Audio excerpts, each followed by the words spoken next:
Now coming to next experiment, that is circulator, right?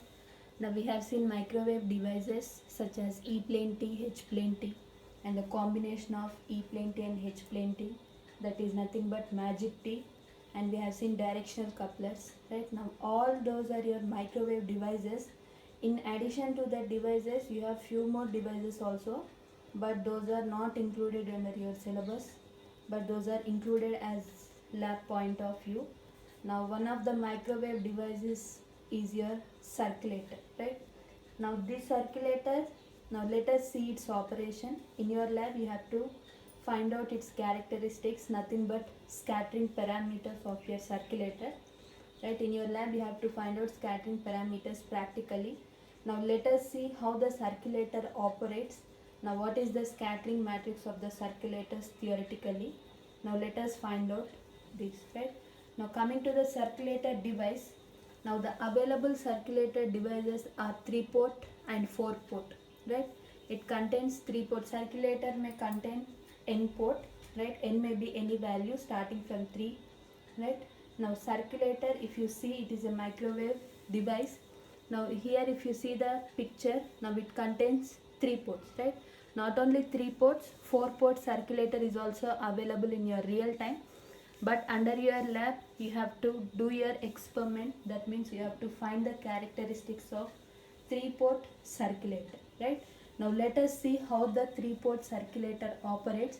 Now why the name that particular device is called as, that means that particular device, why it is called as circulator, why the name is given like that. Now let us see that. Now first let us see its operation. Now if you see this structure, it contains port 1, port 2 and port 3, right? Now input if I give from port 1, right? Input if I give from port 1, now output is collected at port 2 in this direction. Input if I give from port 1, now output is collected at port 2, right? Now similarly if I give input power from port, you won't get any output power from port 3. If I give input power from port 1, output you will get from port 2 but not port 3, right? Now if I give input power from port 2, now output is collected from port 3 but not port 1, right? Adjacent ports, if I give input power from a particular port, which port is adjacent to it, through that port you will get the output, and the output at your remaining ports is 0. This is the practical operation of the circulator, right? Now if I give input power from port 3, output you will get from port 1 but not port 2, right? Input if I give from port 3, output is collected at port 1 but not port 3. If you see this operation, it is in the form of circular motion. Now that's why the name, this particular device is named after circulator, right? Since the operation is in the form of circular motion, that's why the particular device is named as circulator, right? Now if this is the operation of the circulator. If I give input power from port 1, output you will get from port 2 but not port 3. If I give input power from port 2, output is collected at port 3 but not port 1. If I give input power from port 3, output is collected at port 1 but not port 2. That means if you are giving a particular input to the through the port, whatever the adjacent port which is in clockwise direction but not in anti-clockwise direction. If you see this, if I give input power from port 1, adjacent is port 2 in clockwise direction, right? Whatever the port that is adjacent to it in clockwise direction, through that port only you will get the output. This is the operation of the circulator, right? Now since it contains 3 ports, right? Now what is the order of the scattering matrix? 3 by 3. Since it contains 3 ports, order of the matrix is 3 by 3. Now let us define S. Now S is nothing but S11, S12, S13, S21, S22, S23, S31, S32 and S33, right? Since the order of the since it is a 3-port device, order will be 3 by 3, right? Now S is a square matrix. From the properties of square matrix, whatever you have done under E-plane T, H-plane T, the same procedure you have to follow here in order to find out the theoretical matrix of the circulator, and practically you have to observe under your lab. Now you have to check whether those values are correct or not, right? That means you have to find out how the circulator operates, and you have to find out scattering matrix of a circulator theoretically, right? Now this is the order of the matrix. Now port 1 is perfectly matched. Now what is the value of S11? 0. Input is given from port 1, output is collected at port 1. Since those port 1 is perfectly matched, you won't get any reflections. That's why S11 is 0. Now similarly port 2 is perfectly matched, no reflections, S22 is 0. And port 3 is perfectly matched, no reflections, S33 is 0, right? Now if I give input power from port 1, output is collected at port 2 but not port 3, right? Now what is S31? 0. Input is given from port 1, which results no output power from port 3, that's why it is 0, right? Now similarly if I give input power from port 2, output is collected at port 3 but not port 1, that means S12 is also 0. Input is given through port 2 and output collected from port 1 will be 0, right? From the property of circulator. Now similarly input if I give from port 3, output is collected at port 1 but not port 2. Now what is S23? 0, right? S23 is also 0. Now substitute all these values in the scattering matrix and write out final scattering matrix. Now S11 is 0 because port 1 is perfectly matched, and S12 remains as it is.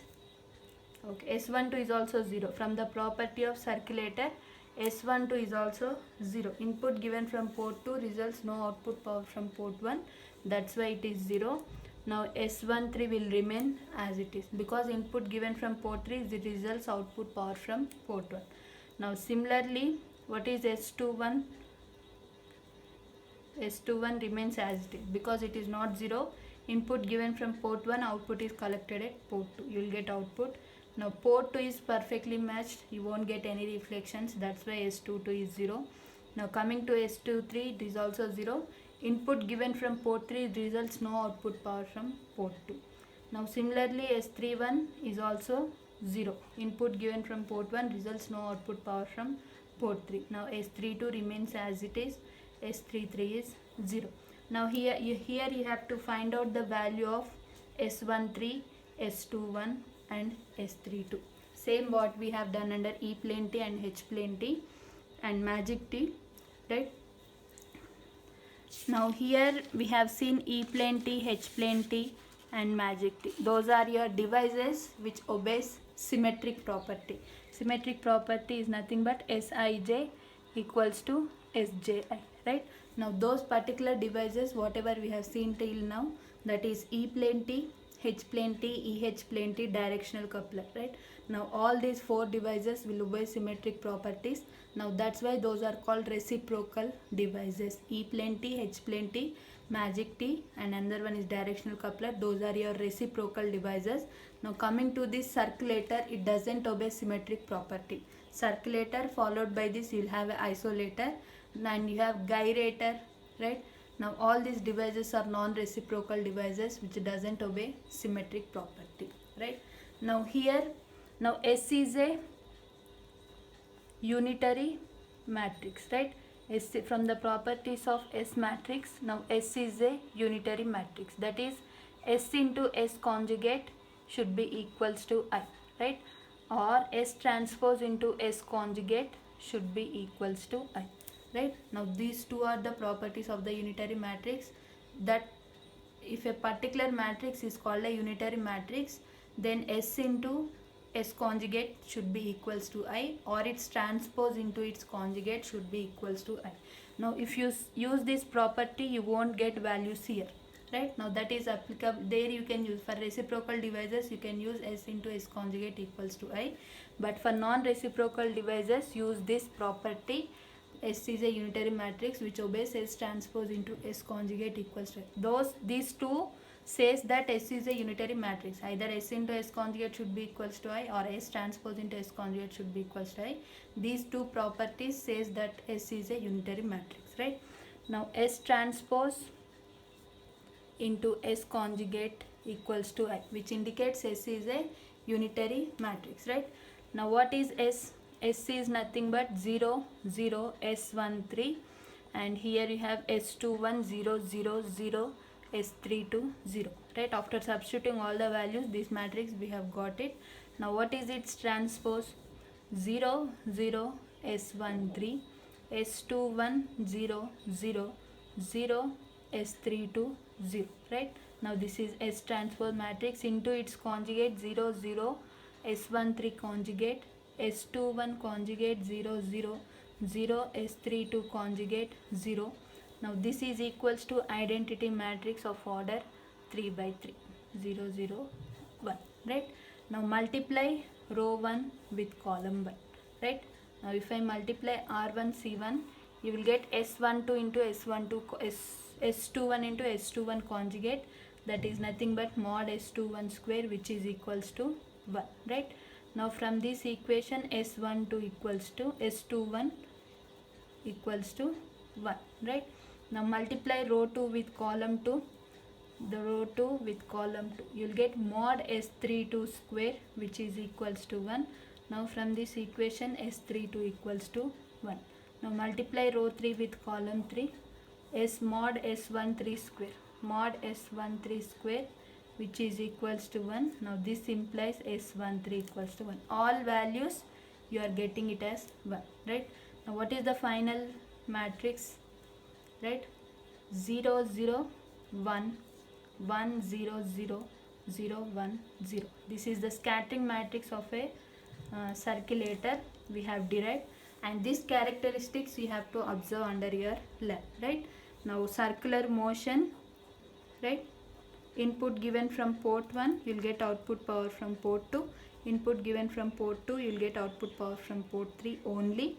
Input given from port 3, you'll get output power from port 1 only. Now this is the final scattering matrix of the circulator. Now these characteristics you have to observe under your lab, right?